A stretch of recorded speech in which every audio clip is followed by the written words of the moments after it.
Under a sky bruised purple with dusk, the humid air of Luzon carried the scent of gun oil and jungle decay. It was May 1945, and the Philippines was a battlefield of ghosts, Americans and Japanese clinging to the last fragments of a dying war. Near the village of Balite Pass, a column of the U.S. 25th Infantry Division moved cautiously through tall grass that whispered with every step. Among them walked Private First Class Jack Roper Collins, a Texas cowboy turned soldier, whose lasso skills once drew cheers at rodeos across the plains. Now his rope hung quietly from his pack, a relic of another life. What he didn't know was that within hours, that same rope would help capture one of the most elusive Japanese scout teams of the Pacific Campaign. The jungle was thick and deceptive. Vines hung like nooses, and the terrain swallowed sound until gunfire came from nowhere. Collins's unit had been assigned to locate a group of Japanese scouts reported to be harassing supply convoys. These scouts, stealthy and untraceable, were said to move like shadows, killing truck drivers, cutting communication lines, and vanishing before dawn. Local villagers whispered that they were spirits, not men, yet U.S. intelligence insisted they were part of a disciplined reconnaissance unit, sent from remnants of the Imperial Japanese Army to gather positions for a final ambush. By late afternoon, the platoon advanced through a valley carpeted in elephant grass. Every rustle felt like a threat. The point man froze.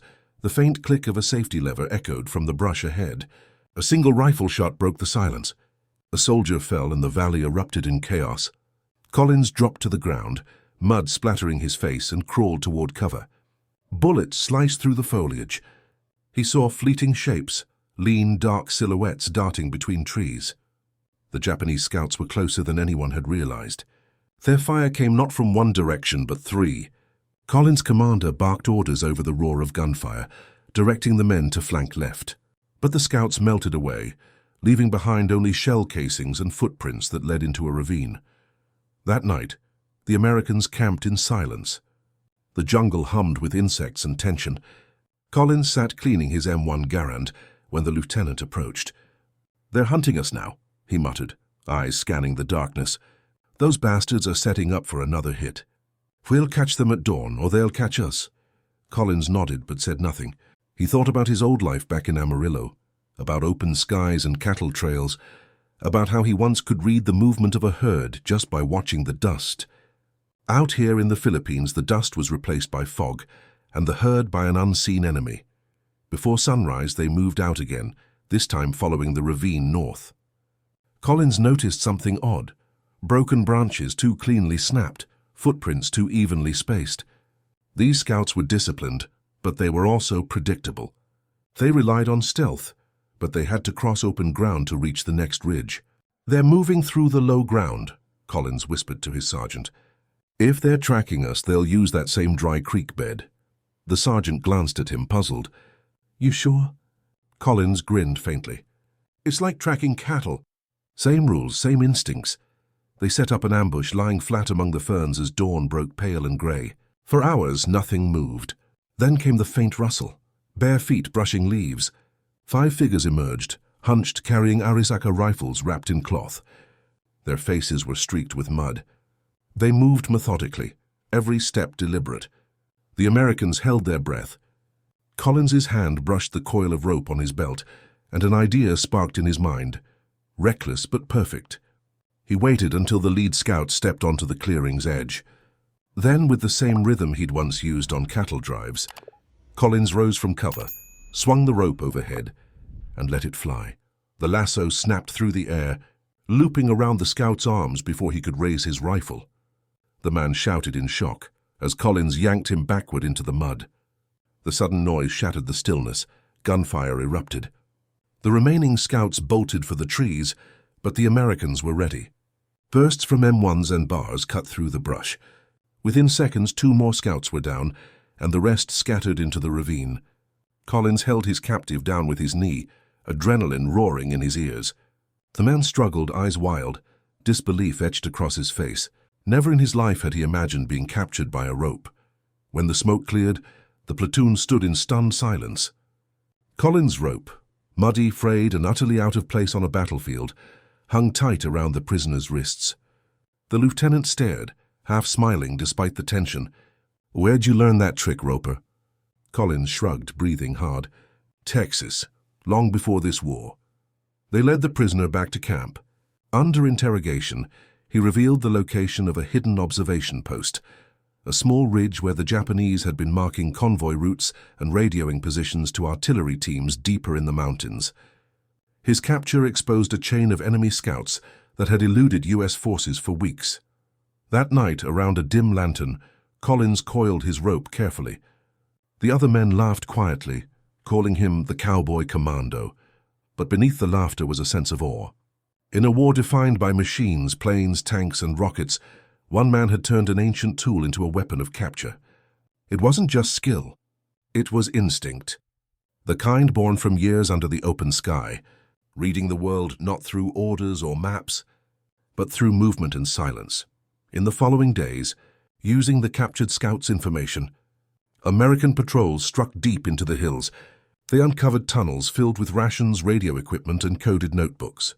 The intelligence gathered led to the dismantling of a larger Japanese reconnaissance network that had been feeding artillery coordinates to enemy units farther north. The men began to joke that Collins's rope had done more for the campaign than a dozen reconnaissance planes. But to the lieutenant it was no joke. Sometimes, he told his men, it's not the weapon that wins the fight, it's the mind that wields it. As the monsoon rolled in, drenching the hills in sheets of rain, the last remnants of the Japanese scout unit vanished into the jungle. Collins never saw them again, but their presence lingered in every shadow, every whisper of movement beyond the trees. The war was drawing to its bloody close, yet its echoes still haunted the valleys of Luzon. For Collins, the memory of that day would stay with him long after the rifles fell silent. The image of a rope slicing through humid air, a throw born not of training manuals or tactics, but of something older, something deeply human. And as the sun set over the jungle, casting the valley in gold and crimson, one thought settled in his mind. Even in the most modern of wars, sometimes the oldest skills, the simple, forgotten arts of hand, heart, and instinct, could still turn the tide. Dawn broke over Luzon with the heavy scent of rain and gunpowder. The hills were scarred from weeks of fighting, their slopes carved by shell craters and rusted shrapnel. Down in the valley, engineers from the 25th Infantry were clearing roads while scouts swept for hidden snipers. Amid this uneasy calm, the intelligence officers gathered around a captured Japanese map. Weather-stained, hand-drawn, but invaluable. The prisoner Collins had roped days earlier had marked positions of forward observation posts, concealed under bamboo and vines. Each one linked through a network of low-powered field radios, their transmissions coded, brief and nearly impossible to intercept. Until now, those messages had directed artillery shells that fell with uncanny precision on American convoys. The rope capture had cracked the silence open. The secret lay not only in courage, but in ingenuity. The American Signal Corps quickly realized that the Japanese scouts were using Type 94 field telephones, connected by fine copper wire spooled through the jungle canopy. The system relied on precise wire laying, often by hand at night. When the U.S. engineers examined the setup, they noticed something extraordinary. The Japanese were powering their radios using hand-cranked generators, compact, silent and light enough to carry on their backs. This was the unseen enemy advantage, an invisible network spread through the jungle like veins beneath the skin of the earth. The American response had to be faster, smarter, and rooted in improvisation. That's where Collins' platoon came in. What began as a simple patrol had now turned into a counter-reconnaissance mission. A team of 5, including Collins, was sent to locate and dismantle the remaining observation posts. They were given new gear, SCR-300 backpack radios, compact but powerful enough to cut through static even in mountain terrain. Developed by engineers at Motorola under Donald Mitchell, the SCR-300 weighed 35 pounds and could transmit up to 10 miles under ideal conditions. Its FM signal was far clearer than the AM systems used earlier in the war, allowing U.S. forces to coordinate movements with uncanny precision. It was one of the quiet revolutions of the Pacific Campaign, giving flexibility to units lost in the maze of jungle warfare. The first mission came at dusk, 3 days later. They moved in pairs through the undergrowth near Mount Emugan. The terrain was brutal, slopes slick with rain, leeches clinging to their boots. the air thick enough to drink. Each man carried minimal equipment: rifle, rations, water, and a coil of wire for the radio. Collins carried something extra, his rope looped neatly around his shoulder. "Old habits die hard," the sergeant joked, but Collins just smiled. You never know when it'll come in handy. Their task was to locate a suspected observation station overlooking a supply road. The Japanese scouts had been hitting trucks there every second night. Using the new FM radio, Collins coordinated quietly with an engineer detachment a mile away. The transmission was crisp, almost eerily clear through the static. "This is Red Dog 2, moving to grid 17. No contact yet." The engineers responded within seconds, something impossible just months before when signal relays failed in the mountains. Technology had begun to turn the tide, one clear voice at a time. At twilight, they found it. Hidden beneath a canopy of ferns and branches, a narrow slit trench lined with bamboo and camouflage tarps. Inside sat 2 Japanese scouts, their rifles beside them, one operating a small Type 94 radio set. The man's hand turned the generator slowly, the faint hum barely audible. Collins motioned to the others. They crept closer, hearts pounding. Suddenly a twig snapped underfoot. The nearest scout turned, eyes wide. Collins didn't think, he acted. The rope flew again, a looping blur in the dim light. It wrapped around the man's torso, jerking him backward. Before the second scout could reach his rifle, 2 bursts from a Thompson ended the fight. The team secured the site and the radio intact. They returned at dawn, carrying not just prisoners, but crucial intelligence. The captured radio contained coded frequency logs, proof of a wider command structure still operating in the hills. When decoded, they revealed the existence of a regional transmission hub at a place known as Ridge 46, deep in Japanese-held territory. It was a find that electrified headquarters. The Japanese had built a network rivaling early Allied field systems, and dismantling it could cripple what remained of their coordination. Plans were drawn up overnight for a combined operation involving infantry, engineers, and artillery observers. The objective: seize Ridge 46 and cut the enemy's eyes and ears from the battlefield. On the eve of the assault, Collins sat cleaning his weapon beneath the glow of a single lantern. Rain tapped against the tent canvas. He could hear the steady rhythm of Morse signals in the next tent, messages traveling faster than any soldier could march. A young radioman beside him said quietly, "Crazy, ain't it? Whole war could turn on a few wires and batteries." Collins nodded. He thought about the ranch again, about the way a single snapped fence wire could send cattle running wild. War, he realized, wasn't much different. It was all about connections. Break them and chaos followed. At dawn, the assault began. Artillery thundered first, shaking the valley as shells ripped into the ridge. Infantry moved forward through fog and smoke. The enemy responded with mortar fire, but without accurate spotting, their aim faltered. The U.S. units advanced rapidly, guided by real-time FM radio updates. Every squad leader carried an SCR 536 handheld, nicknamed the Handy Talkie, another product of Motorola's engineers. For the first time, frontline soldiers could coordinate without relying on runners or flares. The air buzzed with clipped transmissions, clear, sharp, disciplined. It was communication as a weapon. Halfway up the ridge, Collins' team encountered fierce resistance.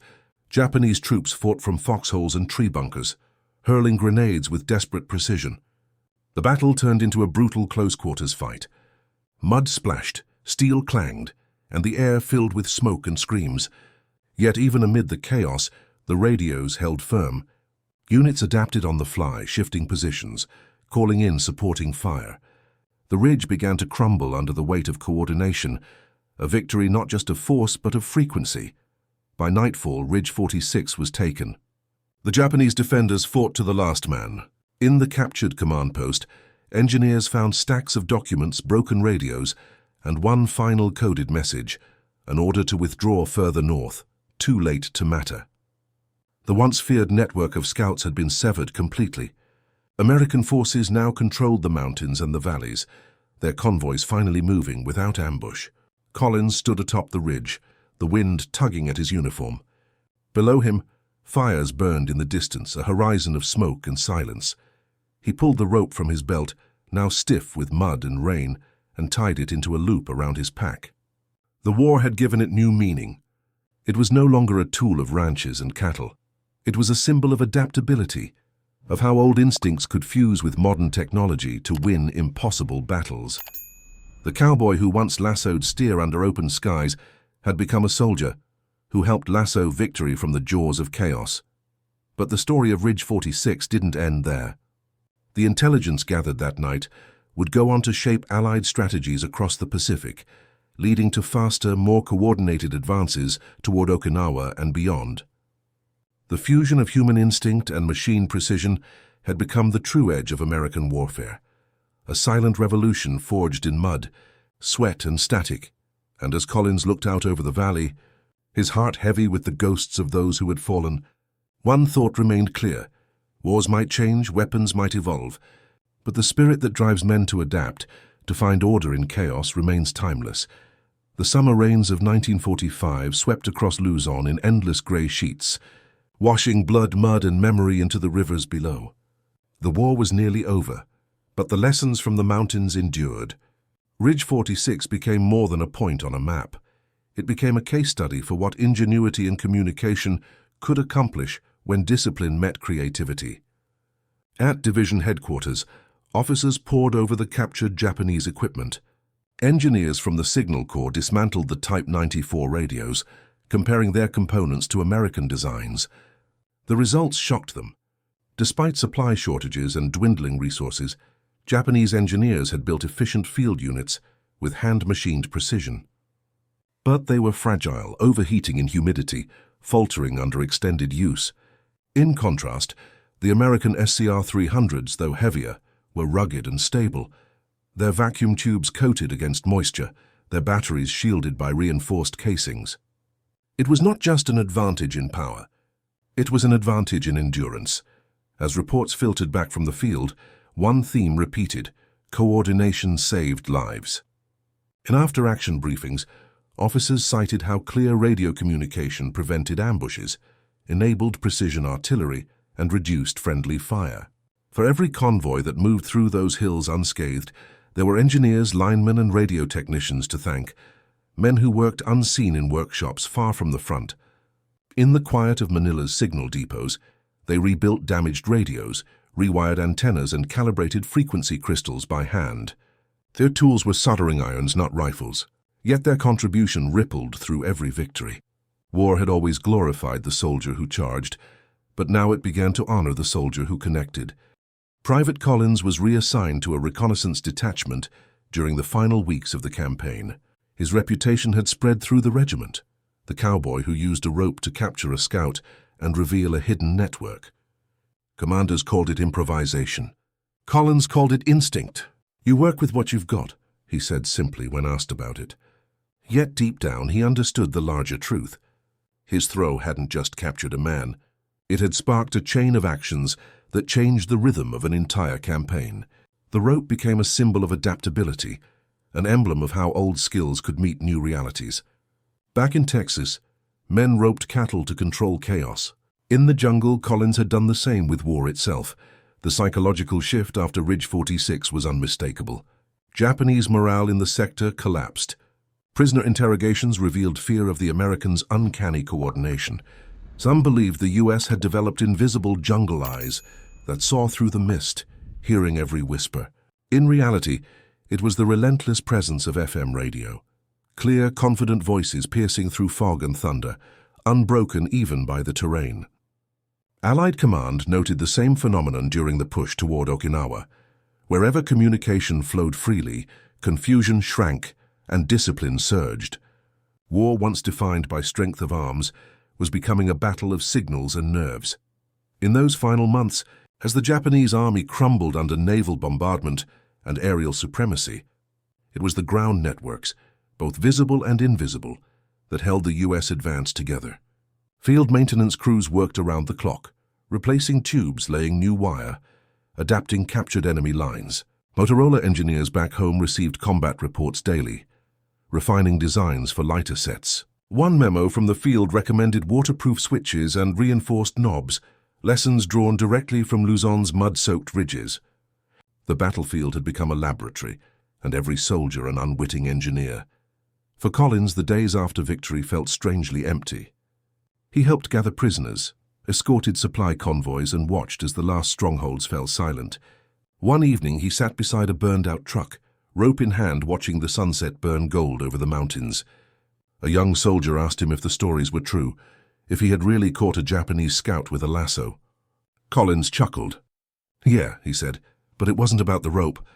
It was about paying attention." The boy looked puzzled. Collins smiled faintly. "Doesn't matter if it's cattle or men. The world always leaves a trail. You just gotta see it." When Japan surrendered in August, the news reached Luzon through a radio crackling in the humid dawn. The same frequencies once used to call artillery now carried peace. Soldiers wept, laughed, or sat in stunned silence. Collins removed his helmet and listened. The jungle, for the first time in years, was quiet. He knew he would go home soon, to the plains of Texas, the open fields, the rhythm of a life unbound by war. Yet something within him had changed. The rope he carried, now tattered and stiff with age, went into his duffel bag, folded with reverence. It was a relic not of violence, but of adaptability, a reminder that courage often hides in the unlikeliest forms. In the years after the war, men like Collins returned to lives that no longer felt familiar. America was charging into a new era, factories humming, technologies evolving. The lessons from the Pacific Theater, however, did not fade. The doctrines of communication and mobility, forged in places like Ridge 46, became the backbone of post-war military thought. The Korean and Vietnam conflicts would refine them further, embedding the belief that real-time information was as lethal as any bullet. From these jungles emerged the blueprint for modern network-centric warfare, where satellites replaced radio antennas, but the principle remained: connection wins wars. Historians later called it the invisible revolution, the shift from brute force to coordinated intelligence. But for the men who lived it, it was simpler. It was about trust. Trust in the unseen voices crackling through static, in the engineers who made them possible, in the instincts that kept them alive when logic failed. Collins became one of those quiet voices himself. After returning home, he joined a communications company, helping design civilian radio systems inspired by military technology. He never boasted about the war. When asked, he would only smile and say, "I just threw a rope once." Yet his story lived on. In dusty archives among field reports and radio logs, his name appeared in a single line of an after-action summary: intelligence breakthrough achieved following capture of enemy scout by unconventional means. No medal recorded the throw. No monument bore his likeness, but his act, simple, precise, instinctive, stood as proof that innovation is often born from the ordinary. In the hands of a cowboy, a rope became strategy. In the minds of engineers, a radio became salvation. As decades passed, the roar of that war faded into documentaries, grainy photos, and distant echoes. But in every story of the Pacific Campaign, amid the tales of tanks and bombers, there remained the image of a man standing in the rain with a rope, symbol of a truth as old as conflict itself. Strength wins battles, but imagination wins wars. And as the narrator's voice might say if history could speak aloud, sometimes, in the darkest jungles of human struggle, the tools that matter most are not forged in factories or laboratories, but carried quietly in the hands of men who never forgot where they came from.